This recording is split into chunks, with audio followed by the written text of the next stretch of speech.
Hello, and welcome. In this quick tut, we will talk about red X's on pages and what they mean.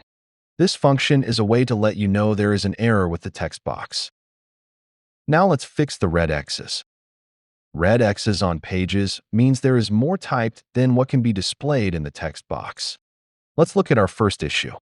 Here we have a text box that has a red X on it.